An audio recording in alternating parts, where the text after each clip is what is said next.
Will you turn with me in your Bibles to the book of Genesis, chapter 41, and we will begin reading at verse number 9. Genesis chapter 41, beginning at verse number 9.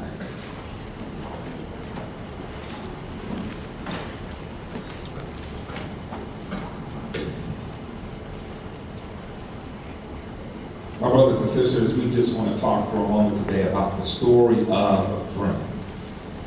The story of a friend.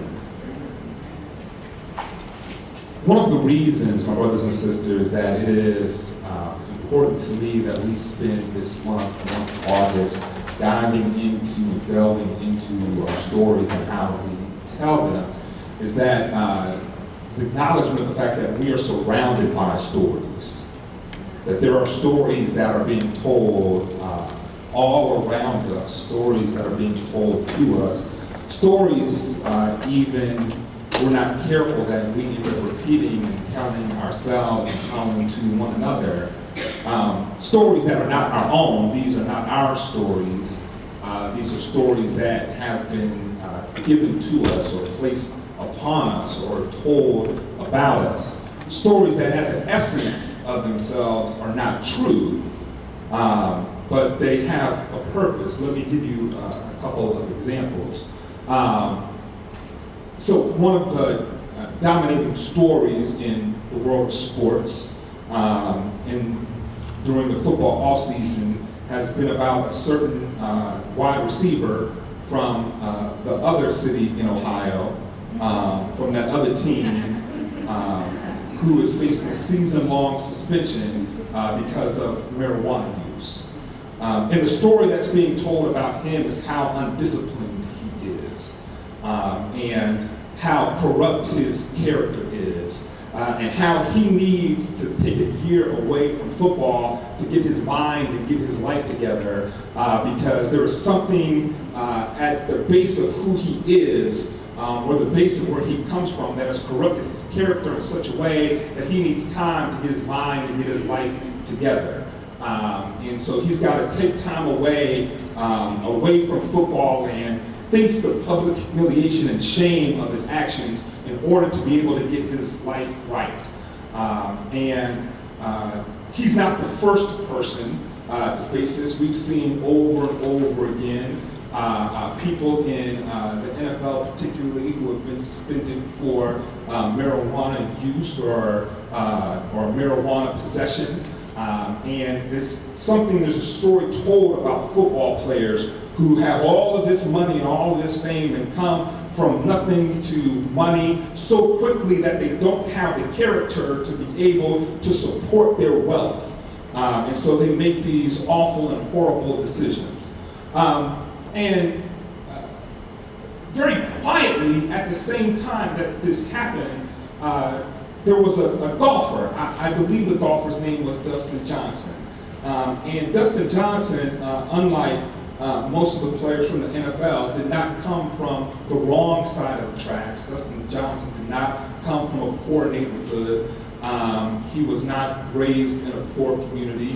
As far as we know, Dustin Johnson had both his parents in his life. He was afforded every opportunity money could buy, went to the best schools, got golf lessons at an early age, and golf is not a cheap sport by any means.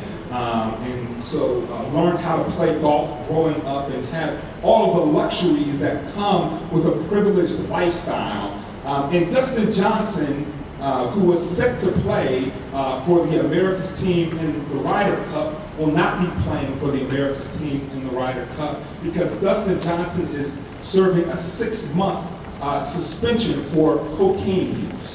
He tested positive for cocaine use. Now, the interesting thing is that the story was leaked that Dustin Johnson was suspended for cocaine use, that Dustin Johnson actually got out in front of people and said that he was taking a 6-month leave for personal reasons, that he wanted to spend time with his family and his fiance, that he wanted to pay attention to the people in his life that mattered most. And it wasn't until somebody found out the true reason and leaked it that Dustin Johnson got faced with this the public scrutiny of his drug suspension. Not only that, but when that story was leaked, it was also leaked that this is not the first time Dustin Johnson was suspended for cocaine use, that he's been suspended before, but that the Professional Golfers Association, the PGA, not wanting to tarnish the image of one of its elite athletes, did not say that he was suspended for drug use, that they say that he hurt himself in a moving accident.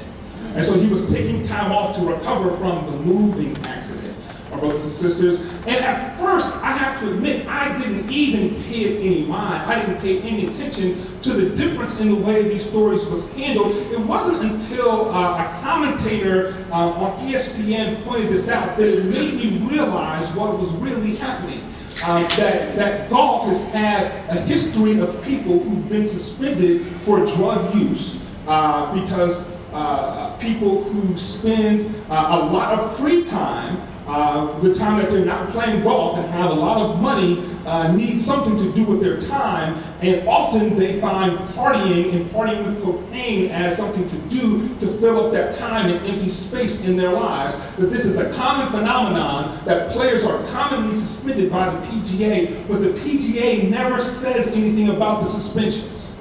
That they always cover it up, that they're always quiet about it, because they don't want to tell the story of people who have grown up with every conceivable privilege possible, who are making the same decisions as people who grew up poor and now suddenly have become rich. In other words, what happens with the elite golf athletes and happens with pro football players are exactly the same thing, but we talk about the football players publicly and we shame them, and we talk about the moral failures of these individuals and the communities that they come from. We don't talk about the golfers because that's swept under the rug, because if we told both stories, then somehow we would have to tell the stories differently. We could not tell the story about the poor football player who has moral failings and has to learn moral lessons without telling the same story about the golfer. We would have to realize that drug use is not a black or white issue. It's not a poor or rich issue. It is an everybody issue. And then maybe, just maybe, our criminal justice system would be forced to deal with drug offenses a little bit differently once it realizes that we're arresting people for marijuana but sending them to rehab for cocaine. But we don't tell that story. The story is told about the poor black athlete who has moral failings. Because when we tell that story, we hide what's really happening in our country. We hide the way that power is being used to oppress particular people. How it's being used to oppress mostly poor people, mostly black people, mostly women. We hide these things in the stories that are told.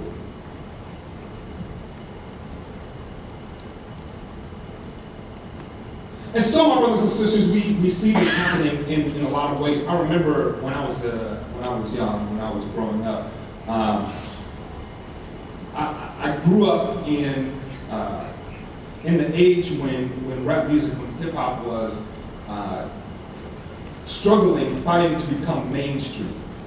And I remember all the conversations about how hip hop was a fad, it wasn't going to stick around, this really wasn't music. I remember all those conversations. And I remember how the hip hop of my childhood, the hip hop that was popular when I was growing up, were people's stories about what was happening in their community. Grandmaster Flash and Furious Five had a song called The Message. And the message talked about how impoverished communities were forced to live with substandard resources, how schools were broken, and teachers in these schools didn't care about the students that were in them. They talked about how the communities that they faced were broken and torn apart. I remember even NWA, as controversial as they were, telling the story about Oakland police brutality and how awful the police were in the city of Oakland, and told that story long before journalists got on that story and talked about and exposed how Oakland police were regularly and predictably planting drugs on young African-American men in order to get them ushered into the criminal justice system and expose the corruptness of that police force. I remember these songs that were songs and stories of the community and how people and politicians fought against this and tried to censor it and tried to shut down. And Tipper Gore had a whole campaign trying to censor and silence the music that came out of the communities because these were stories that people did not want to be told.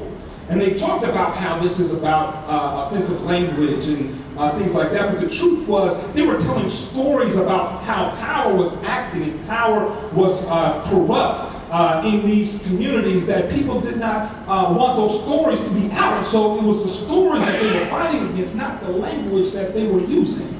My brothers and sisters. And then something happened. One day, somebody woke up and realized that more money could be made off of hip-hop than it could be made fighting against it. And so what happened was instead of people fighting to stop or to censor hip-hop, people started buying it out and investing in it. It was a time when I was in college. It was right around 2000. I'm not sure it was exactly that year, but that's the year I remember it the most, when hip hop really changed. And I remember it because I was going out into the clubs then, and there was I was in New Orleans a lot. My family was in New Orleans.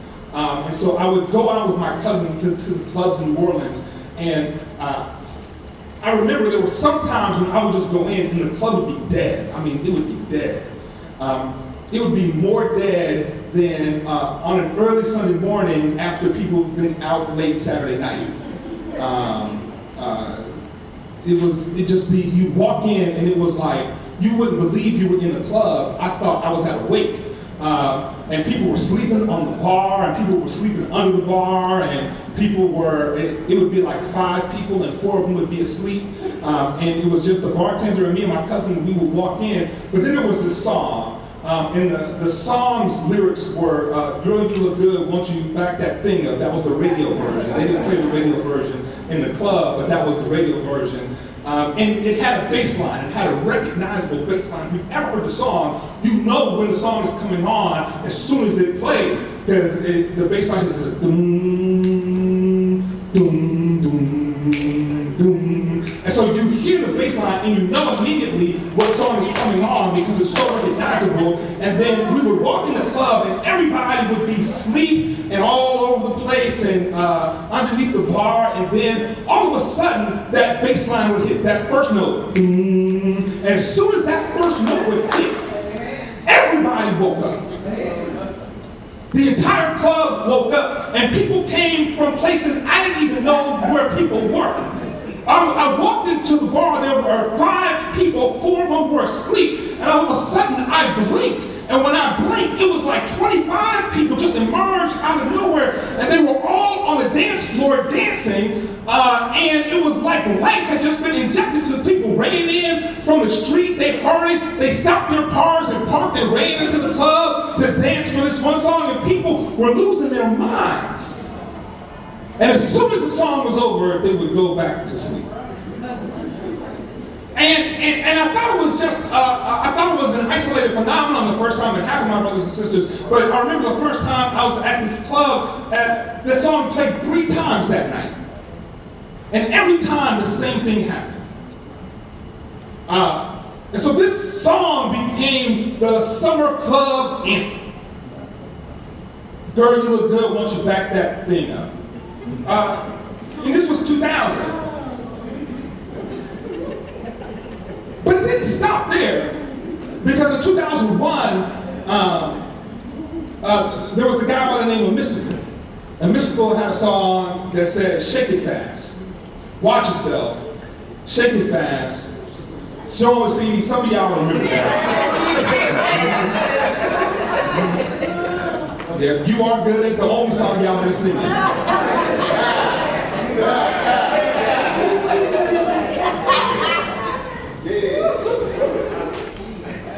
So it wasn't over then. In 2002, I believe it was, there was a movie, Bad Boys 2, that came out, which is exciting for people because Bad Boys was such a great movie with Martin Lawrence and Will Smith. So everybody was excited for Bad Boys 2. And Bad Boys 2 had a song that played over and over again in the movie. It was a song with Nelly and Murphy Lee, and I believe it was P. Diddy who was in the song, or whatever he calls himself now. And the song was Shake Your Tail Feather. And then other groups came up and decided that they weren't going to be left out of this kind of genre. And so there was a group called the Yin Yang Twins. The Yin Yang Twins had a song, I believe it was Shake It Like a Salt Shaker. And then even Outkast, and Outkast has been known for putting out socially conscious music. Outkast and Andre 3000 decided to get in on this, and so he had a song, and the refrain was, shake it, shake it, shake it like a Polaroid picture. And year after year after year, these songs came out that said that in order to be cool, in order to be hip, in order to be popular, in order to really express who you are in your culture, the way you did that was to shake your behind. And these songs just kept playing over the airwaves. And then I remember I was in Alton after about 7 or 8 years of these songs being played over and over again. And I was walking through the hallway of a school in Alton. And I passed by a 7th grade classroom. And I saw this young girl in the 7th grade classroom shaking her behind. And everybody was standing around and making noise and celebrating it. And I walked into the classroom because I knew the girl. And her grandmother was a member of my church. And I said, young lady, what are you doing? Don't you realize you're in school, you're here to get an education, you are not here to be shaking your behind? What would your grandmother think if she saw this? And she was a little bit embarrassed that I was making a big scene, because if you all know me, I'm not quiet on these things. It was not a personal conversation I had. It was very loud in front of the whole classroom. And so she was embarrassed by the big scene I was making. And was really not understanding why it was such a big deal for me, because for her, this was normal, this was normative. And my brothers and sisters, what I realized was that the stories that she had heard for all of her life was that what it meant to be a young black woman was that you shake your body parts in order to gain the attention of men. And so she was doing what for her was normative for her culture. These were the stories that were being told and repeated. And it was almost as if she didn't recognize that what she was doing was undermining the true value of herself. That she was selling herself completely short. And underemphasizing the true gifts that God had given her. That they weren't in the way that she looked. That the true gifts that God had given her were in her mind, and in her intellect, and in her spirit. That her purpose in life was not to be there for the amusement or to gain the attention of men, but that God gave her a purpose in and of herself. But somehow the stories of the culture around her had blinded her, because, my brothers and sisters, somebody realized that they could make money by taking a vehicle that we had used to tell our stories and to tell a story that they wanted to be told about us. Somebody realized it was easier not to fight hip-hop music, but to buy it out, to purchase it, and then tell people what to sing. Tell people what to record. And so much of what music is today is not the expression of the artist who's writing it, but it's somebody who's sitting above the artist who's writing out the check that the artist is receiving and telling them what they are going to sing in order to earn this check.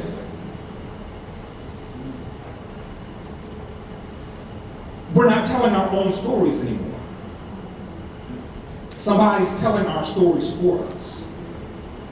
And so, my brothers and sisters, when we're in a world where there are so many stories that are being told about us that are not our own stories, we have got to find a way to fight against, to resist the attacks that are happening in our lives and in our communities. And the best way I know is to learn how to tell our stories.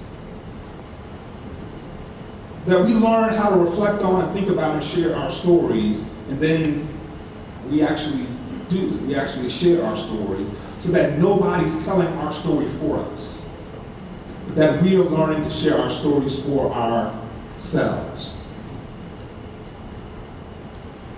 And so today's scripture, my brothers and sisters, takes place in the middle of the Joseph saga through Egypt. We've been touching throughout the year on Joseph and his experience in Egypt. You may remember Joseph was born into a family that had a very complicated family structure, that his father married two women who were sisters, and he had a set of brothers that were his half-brothers who were jealous of him because his father loved his mother more than he loved his other wife. And so Joseph had brothers who did not experience the same level of their father's love and attention as Joseph did. His brothers got jealous and decided that they were going to do something about it. And even though they were initially tempted to kill Joseph, they decided they would let him off easy and just sell him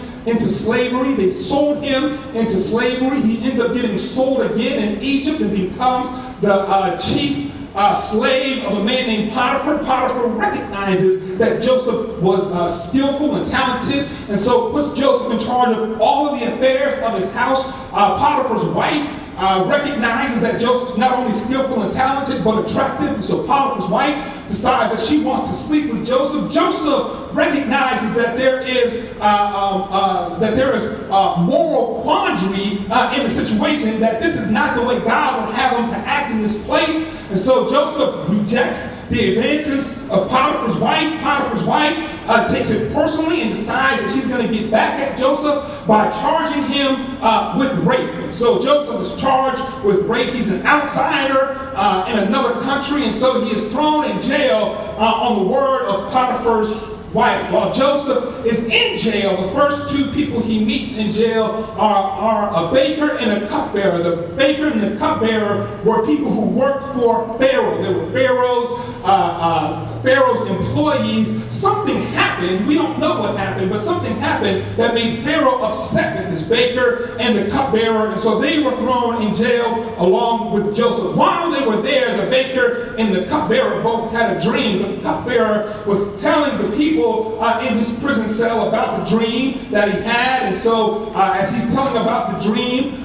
Joseph says, I know what your dream means. Your dream means that in a few days, Pharaoh's going to come down and he's going to get you out of this prison, and he is going to promote you back to your old job. That if you just hold on a little while longer, you're going to get your job back. The baker hears Joseph's explanation to the cupbearer and decides that he's going to tell his own dream too. hoping that he has good news. And he tells his dream, and Joseph tells him, I hate to tell you this, but your dream is not the same dream as your friend's dream. Your friend is going to get promoted back to his job. Your dream means that Pharaoh's going to come down to the prison, and Pharaoh is going to get you out of the prison, but it's not to put you back to your old job, but Pharaoh is going to execute you.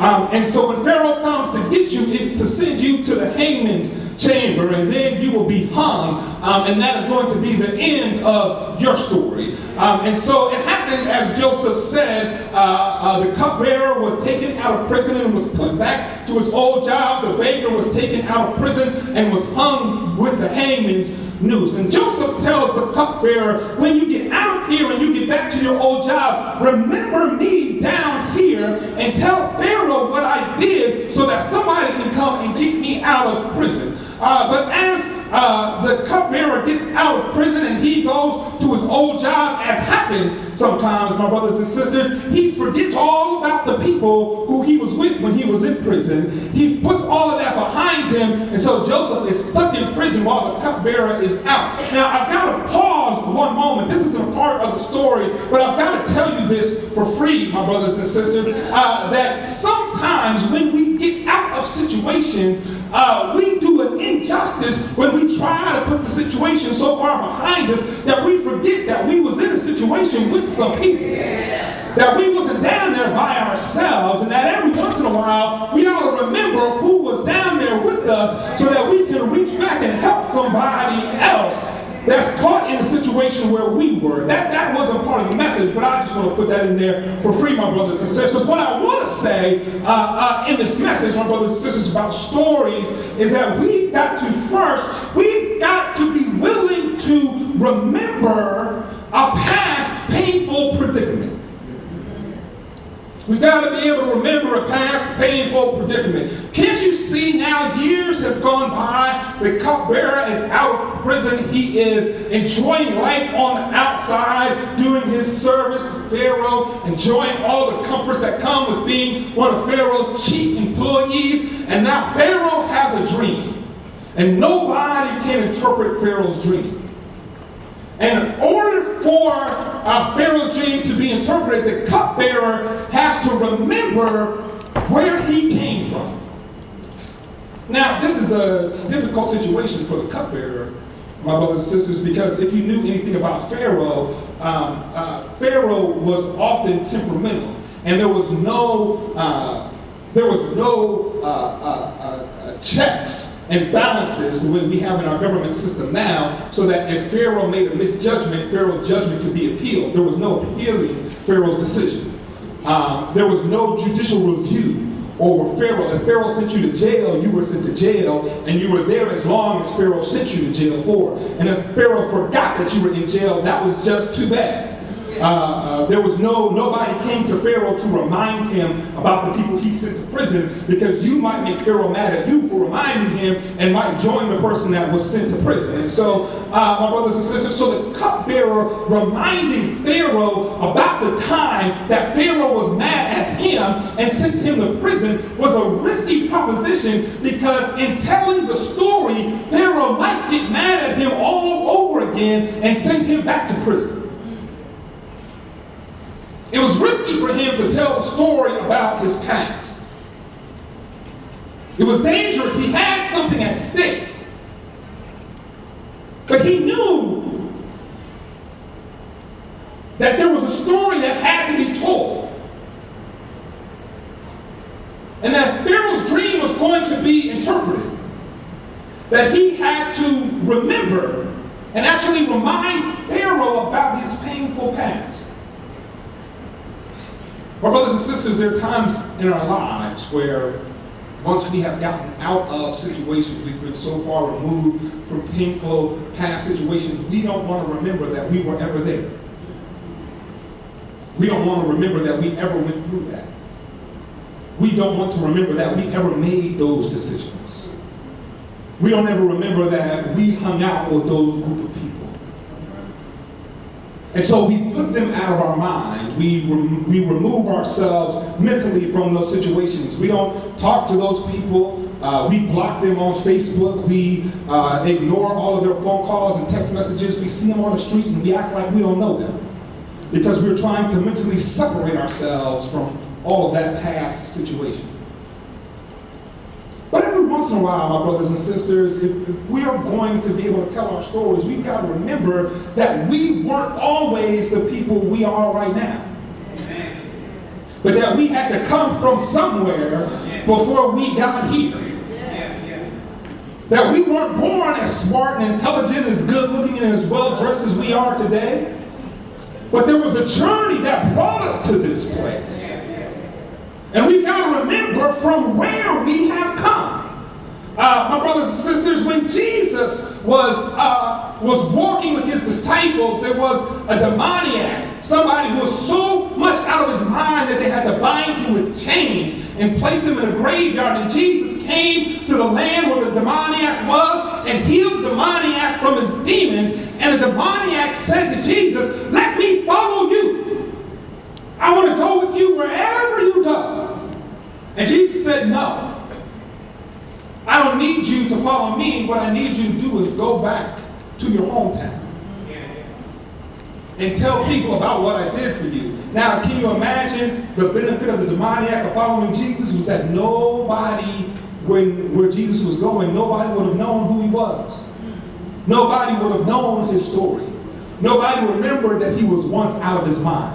Nobody would have remembered that he was once living in a graveyard bound with chains. Nobody would remember that he cut himself. Nobody would remember all the awful things about him. But Jesus said, "I don't want you to come with me where you can escape the memory of who you are. I want you to go back to the people who remember who you are and tell them about what I have done for you." In other words, your testimony is most powerful among the people who remember what you've been through.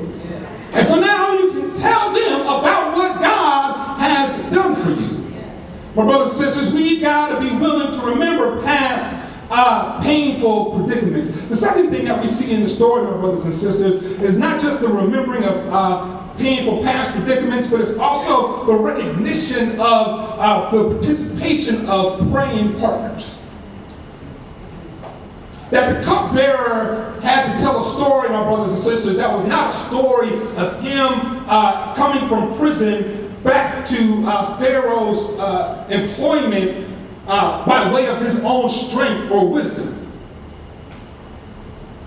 But actually there was somebody there who was in prison with him, who helped encourage him, who helped him get through so that he was able to get back to where he rightfully should have been.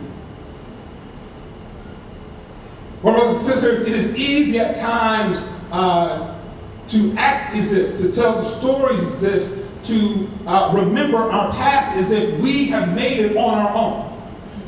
As if we were so good, or we were so smart, or we were so talented that we figured out, or as if we were so holy that God blessed us with extra favor. And so it was just about me and God that got us out of the situation. And it's easy to forget that God has sent people in our lives that helped us when we could not help ourselves.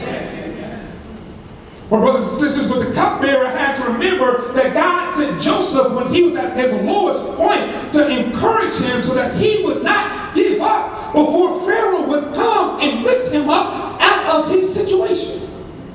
My brothers and sisters, and my guess is that if we took time to remember our stories, if we took time to remember our past, that we did not get out of our situations by ourselves.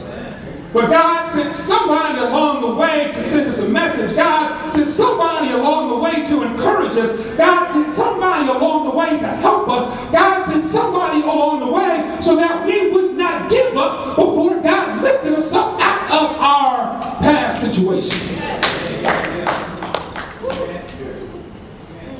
My brothers and sisters, the Bible, Jesus tells a story about a good Samaritan, about a man who was walking from Jerusalem to Jericho. He's set upon by robbers. He's beaten up and left at the side of the road. And while he's beaten up and left at the side of the road, left for dead, there is somebody who comes and helps him and mends his wounds, picks him up, takes him to an inn, and pays the innkeeper to take care of him while he has to go away. That the Good Samaritan would have died by the side of the road, except for somebody came and picked him up out of the situation and bound up his wounds to allow him the time to recover so he could get back on his feet.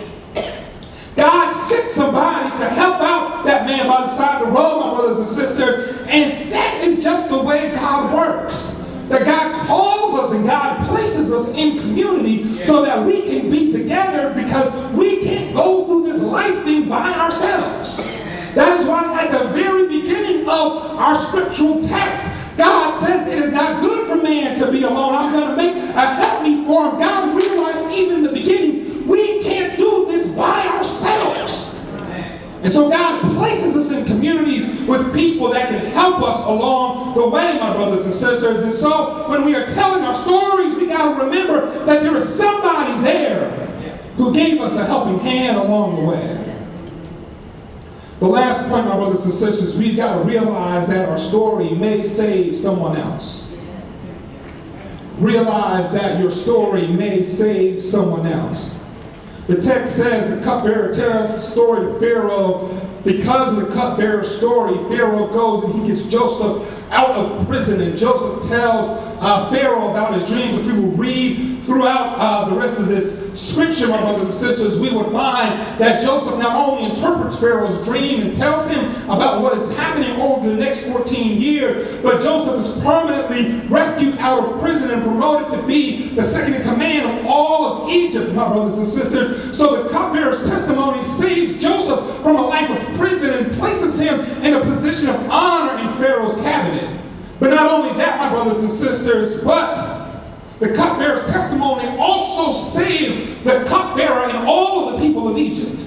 Because if it were not for the cupbearer's testimony, Joseph would still be in prison. Pharaoh would never know what was coming, and all of the people of Egypt would have died in starvation when the famine came. But the cupbearer's testimony saved all the people of Egypt. Now, I just have to believe, because the cupbearer did not know the interpretation of the dream, that the cupbearer had no idea that this story would have such a profound impact on the history of Egypt. The cupbearer did not know that by sharing his story, he was saving even his own life. But the cupbearer shared his story, and the ripple effect of what the cupbearer shared, my brothers and sisters, was so tremendous that it changed the course of history. It's the same with our stories, my brothers and sisters. We never know who our stories may impact. We may never know who hears our stories, but when we have the courage to share them, God can do amazing things with our simple stories. The Bible says there was a mighty man by the name of Naaman. Naaman was the captain of the army. Naaman was struck with leprosy. When he was struck with leprosy, none of the doctors in Naaman's region could heal him. And so he was trying to find a cure for the leprosy and could not find it. And it was the story of a slave girl in Naaman's king who saved Naaman. She just simply said, I wish Naaman lived in my hometown. We don't have the best doctors, we don't have the best medical centers, we don't have the best facilities, but we do have a prophet. Somebody who talks to God. And if Naaman could talk to the person who talks to God, then I'm willing to bet the person that talks to God could help Naaman with this leprosy thing. Was the story of a simple slave girl that got Naaman cured of his leprosy, my brothers and sisters. These stories have a tremendous impact, and we never know who may be impacted or affected by our stories, but we've got to be willing to tell them. Because your story may change someone's life. Your story may save someone from a path of destruction. Your story may be the difference between somebody really getting to know God and somebody just getting by. Our stories can be the difference, my brothers and sisters. There is a world that is being deceived by the false stories that are out there, and somebody needs to hear your story so they can recognize the truth. And so in just a minute, we're going to take a moment, and I'm going to ask you, as part of our response to the word, that you share your story of how a friend has impacted or encouraged or saved you. But I never do anything, I never ask you to do anything that I'm unwilling to do myself. So I want to model and share mine.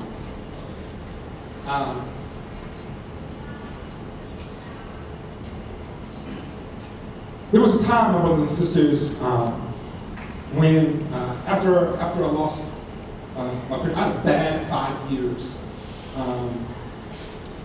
In 96, I lost my pastor. In 97, I lost my grandmother. In 98, I lost my mom. In 99, I lost one of my aunts. In 2000, I lost my dad. In 2001, I lost my grandmother. And so I woke up one day after 5 or 6 years of intense loss and realized that most of the people who were important to me and close to me, who were important to my life, were gone.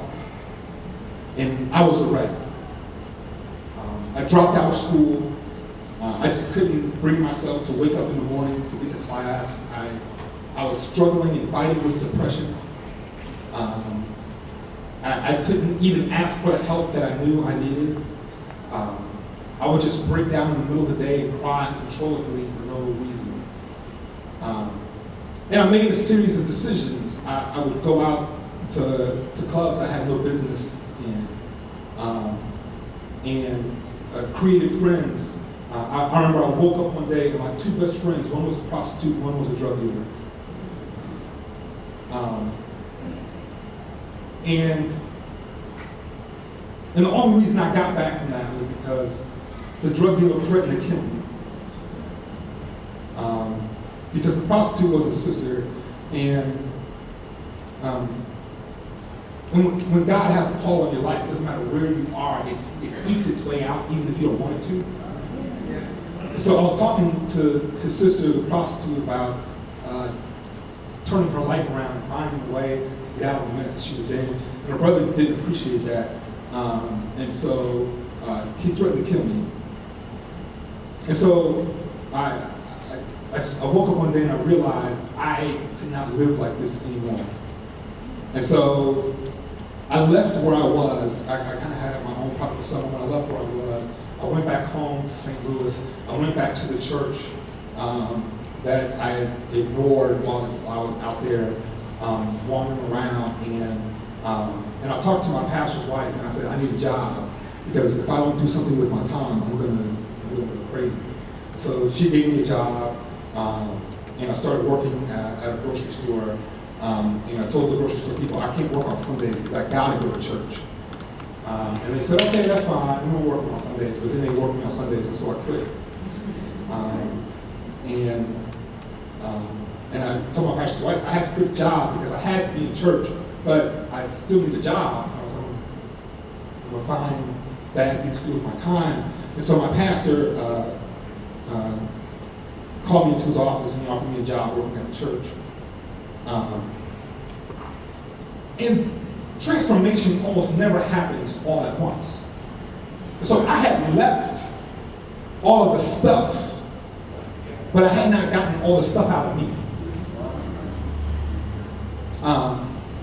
And so I found myself in while I was working at the church and back in school and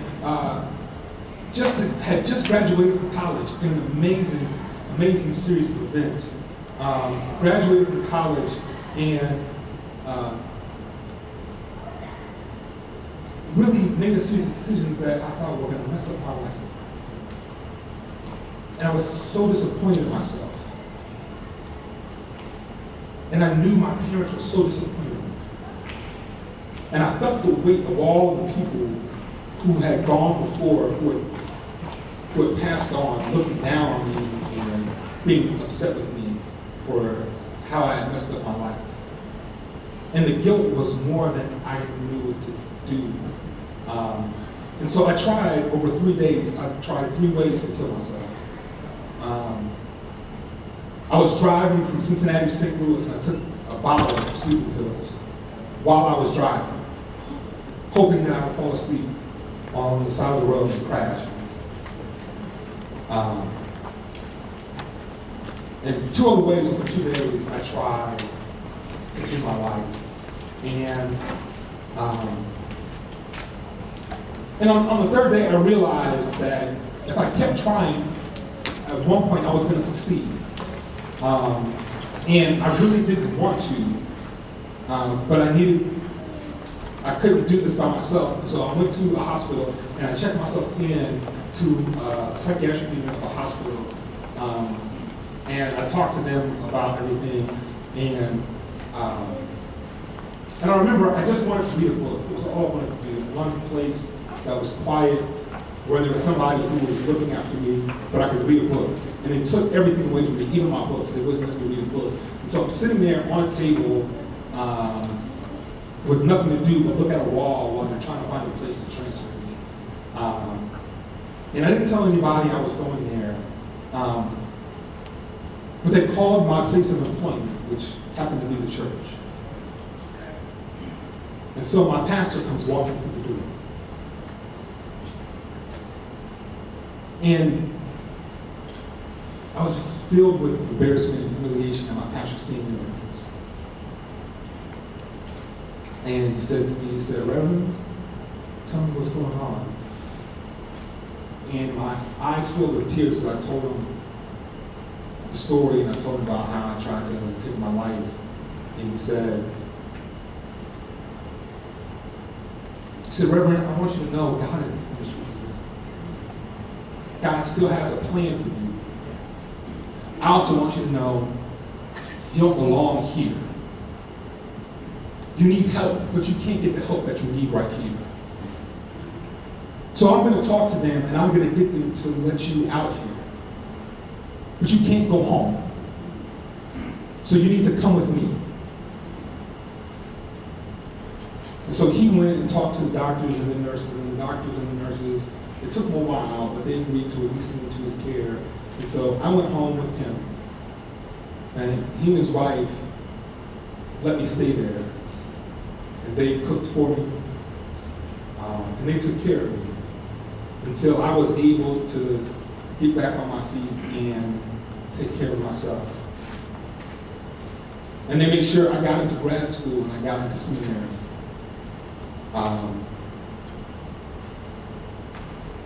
They covered for me and told the seminary they didn't let the seminary know what had happened, so that nobody would look at me crazy. And so the reason I'm here today is because years ago, 11 years ago now, probably about 11 years ago to the season, if not to the day, somebody came into the midst of my pain and spoke a word to me and held my hand and took me out.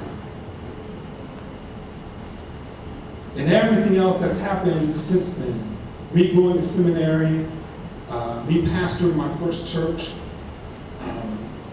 me beginning to really understand what God was doing, understanding what God's grace really means, understanding that this is not just about my personal relationship with God, but it's also about our interaction with the community of people around us. All of that happened because somebody took a moment to step into my life and bring me out.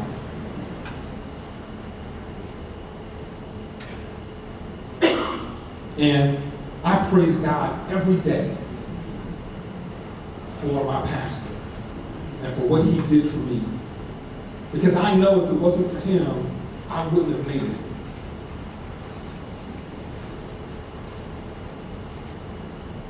So I believe I'm not the only person with the story of how somebody has stepped in.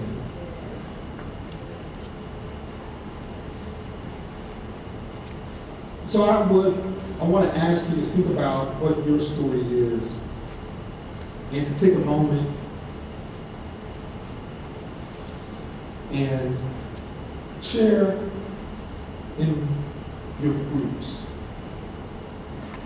And try to keep the groups about 3 or 4, because if you get a group of about 6 or 8 and everybody tells their story, it's going to take an hour. But in a group of about 3 or 4, if you would share the story of how somebody has blessed you. And while you're sharing that story, I want to talk to my kids about what you learned in Children's Church today. So I'm going to ask my kids to come back with me into the gym so that we can talk about what we learned in Children's Church today, all right? Can y'all do that with me?